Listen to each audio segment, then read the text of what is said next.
And now into the final hours in the life of this great man. He spoke in Texas, not knowing the end was near. Governor, Mr. Vice President, Senator, members of the Congress, members of the military, ladies and gentlemen. For more than 3 years, I've spoken about the new frontier. This is not a partisan term, and it's not the exclusive property of Republicans or Democrats. It refers instead to this nation's place in history, to the fact that we do stand on the edge of a great new era, filled with both crisis and opportunity, an era to be characterized by achievement and by challenge. It is an era which calls for action and for the best efforts of all those who would test the unknown and the uncertain in every phase of human endeavor. It is a time for pathfinders and pioneers. I have come to Texas today to salute an outstanding group of pioneers. The man who manned the Brooks Air Force Base School of Aerospace Medicine and the Aerospace Medical Center. The last few words were being heard. In 2 hours, he would be dead. Next month, when the United States of America fires the largest booster in the history of the world into space for the first time, giving us the lead, fires the largest payload into space, giving us the lead. It will be the largest payroll, too.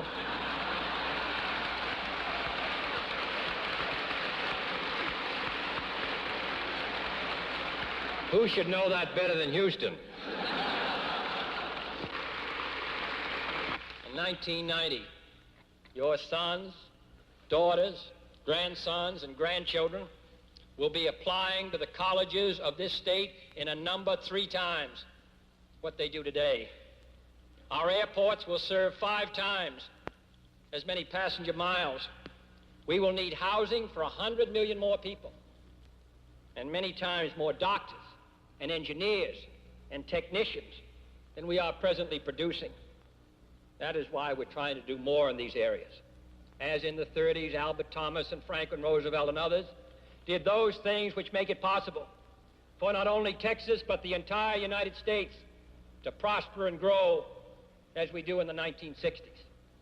In 1990, the age of space will be entering its 2nd phase, and our hopes in it to preserve the peace, to make sure that in this great new sea, as on Earth, the United States is second to none.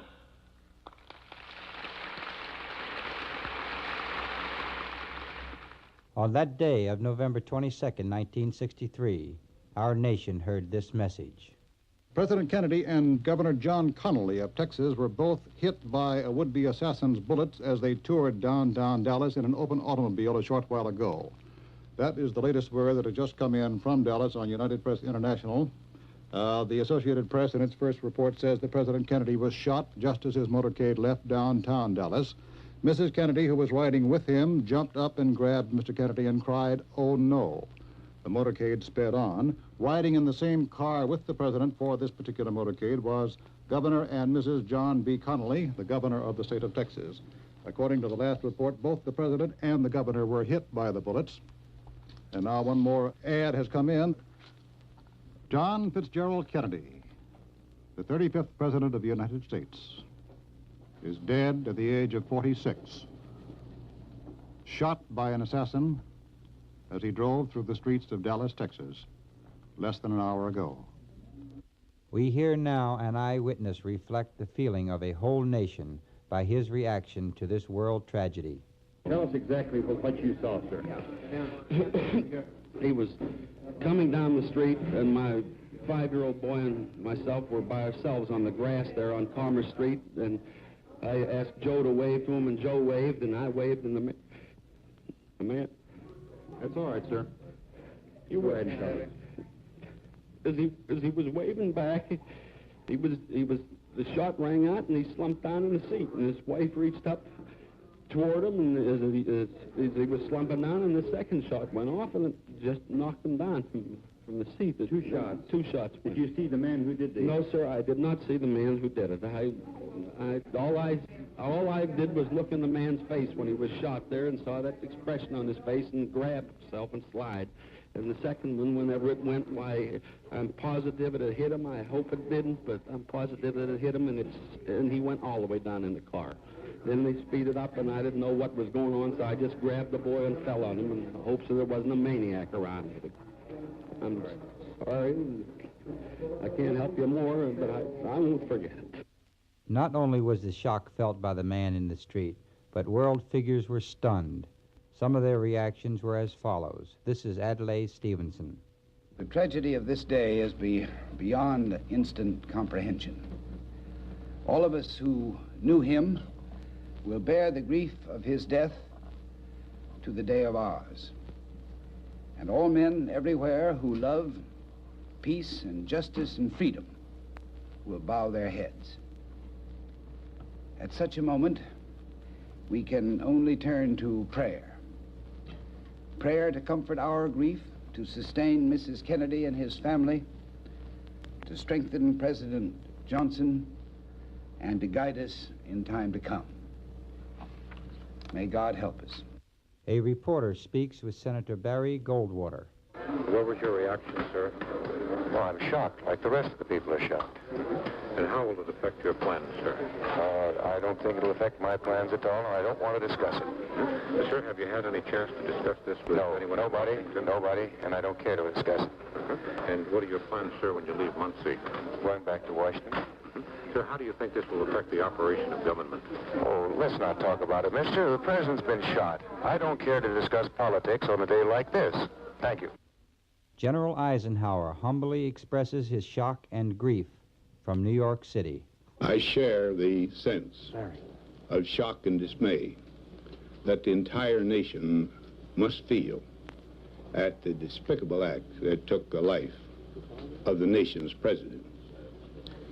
On the personal side, Mrs. Eisenhower and I share the grief Mrs. Kennedy must now feel. And we send to her our prayerful thoughts and sympathetic sentiments in this hour. In the face of such a terrible thing, I'm sure the entire citizenry of the nation will join as one man in expressing not only their grief, but their indignation at this act, and will stand faithfully behind the government. The American nation is a people of great common sense, and they are not going to be stampeded or bewildered. The news of President Kennedy's death spread throughout the world. Prime Minister Sir Alec spoke these words. This moment is the more poignant because only a few weeks ago, I was walking with President Kennedy in the grounds of the White House, and he was telling me of his plans to guard and to keep the peace of the world. And as I recall his vivid presence, he lives in my mind as a man who, first of all, was a man of peace and a man with a deep religious faith, which was dedicated to healing the divisions between men. In 3 short years of his presidency, he left an indelible mark on his country and on the world. And for us in Britain, his loss is a deep and a sad one, because he was the most loyal and faithful of allies. There is no comfort that I can bring to the American people, nor indeed to ourselves, nor indeed to men anywhere who care for tolerance and liberty and justice and peace, unless it be this, that this dreadful deed should shock us all to dedicate ourselves anew to those things which he liked, which he loved, and for which he worked during his life.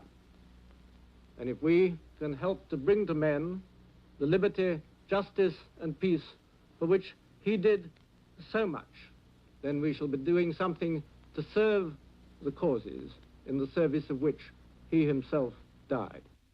Speaking in English from the Vatican, His Holiness Pope Paul VI.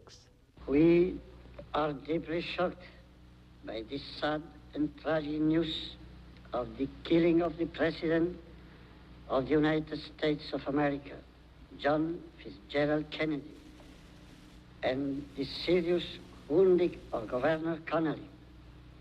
And we are profoundly saddened by so dastardly a crime, by the mourning which afflicts a great and civilized country in its head, by the suffering which strikes at Mrs. Kennedy, her children, and the family.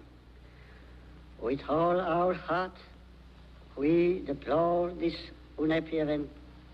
We express the heartfelt wish that the death of this great statesman may not damage the cause of the American people, but rather reinforce its moral and civil sentiments and strengthen its feelings of nobility and concord. And we pray to God that the sacrifice of John Kennedy may be made to favor the cause he promoted and to help defend the freedom of peoples and peace in the world. He was the first Catholic President of the United States. We recall our pleasure in receiving its visit and in having discerned in him great wisdom and high resolution for the good of humanity. Tomorrow, we shall offer the holy sacrifice of the Mass, that God may grant him eternal rest, that he may comfort and console all those who weep for him in his death, and in order that not hatred but Christian love should reign among all mankind. And finally, the new president, Lyndon B. Johnson, speaks for the first time to the press and the people as he begins a new government. This is a sad time for all people. We have suffered a loss that cannot be weighed. For me, it is a deep personal tragedy. I know that the world shares the sorrow that Mrs. Kennedy and her family bear. I will do my best. That is all I can do.